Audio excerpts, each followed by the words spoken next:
नमस्कार, आप देख रहे हैं जौनपुर टुडे और मैं हूं शुभम अग्रही। साथियों, बड़ी खबर है अयोध्या से। जी हां, अयोध्या में जैसा आप सभी ने देखा होगा, पिछले दिनों लोकसभा चुनाव हुआ था और उस लोकसभा चुनाव में भारतीय जनता पार्टी को बहुत बड़ा झटका लगा है। और झटका इस कदर लगा कि इतना सब कुछ करने के बाद भारतीय जनता पार्टी के कैंडिडेट वहां पर चुनाव जीतने में नाकामयाब हुए। भारतीय जनता पार्टी चुनाव वहां पर हार गई और इसी हार का समीक्षा करने के लिए बृहस्पतिवार को सरयू अतिथि गृह में रात को 11 बजे समीक्षा बैठक रखा गया था। उस समीक्षा बैठक में भारतीय जनता पार्टी के तमाम कार्यकर्ता, विधायक और राज्य मंत्री भी मौजूद थे।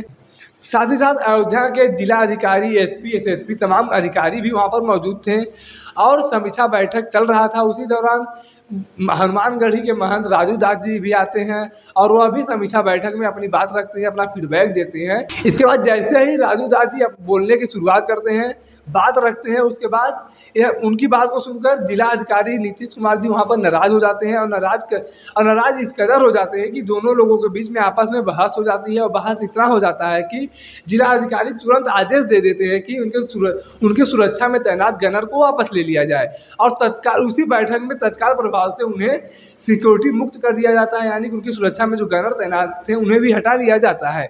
उसके बाद राजू दास जी कहते हैं कि हमारी सुरक्षा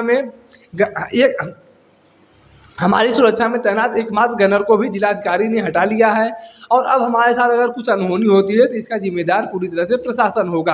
आपको बता दें, महंत राजू दास और डीएम नीतीश कुमार के बीच ये नाराजगी सिर्फ परसों की नहीं थी, ये नाराजगी कुछ दिन पहले से चल रही थी। महंत राजू दास जी ने लोकसभा चुनाव संपन्न होने के बाद जब रिजल्ट आया, उसके बाद उन्होंने एक वीडियो जारी किया था जिसमें उन्होंने बताया था कि इस हार में सबसे बड़ी भूमिका जो है वह प्रशासन की है। प्रशासन अच्छे से काम नहीं कर पाया है, जिसकी वजह से जनता में नाराज़गी थी और उन्होंने वोट नहीं दिया। और तभी से यह माना जा रहा था कि जिला प्रशासन जो है महंत राजू दास जी से नाराज़ है और यह नाराज़गी समीक्षा बैठक में खुलकर दिखा भी है। आपको बता दें कि महंत राजू दास जी को 3 गनर का सिक्योरिटी मिला था, जिसमें लोकसभा चुनाव के बाद उनसे 2 गनर का सिक्योरिटी वापस ले लिया गया। उनकी सुरक्षा में अभी वर्तमान समय में 1 गनर की सिक्योरिटी थी, लेकिन समीक्षा बैठक के बाद जब महंत राजू दास जी से बहस होता है, उस बहस के बाद जिलाधिकारी तत्काल प्रभाव से उस गनर को भी हटा लेते हैं।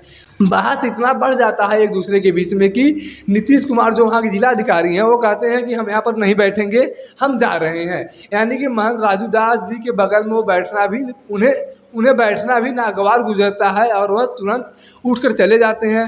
समीक्षा बैठक में कोई निष्कर्ष नहीं निकल पाता है और तमाम बहस के बीच यह समीक्षा बैठक वहीं रुक जाता है और महंत राजू दास जी का जो एकमात्र गनर था उसे भी वापस ले लिया जाता है।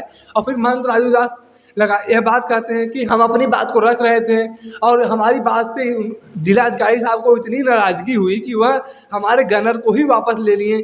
आखिर हम लोग मोदी के सच्चे सिपाही हैं, मोदी योगी के लिए काम करते हैं और हम अगर अपनी बात नहीं रखेंगे, हम लोग जनता की आवाज़ है, जनता हम लोगों से अपनी समस्याएं आकर कहती है, अगर हम लोग उन समस्याओं को इनके पास नहीं पहुँचाएँगे, जनता की बात को अधिकारीगण नहीं सुनेंगे तो यह लोकतंत्र में सही नहीं है। यहाँ के जिलाधिकारी से लेकर तमाम प्रशासनिक अधिकारी अपनी मनमानी कर रहे हैं, लिहाजा यहाँ पर भारतीय जनता पार्टी को हार का सामना करना पड़ा, लेकिन अभी भी इनके तेवर सही नहीं है।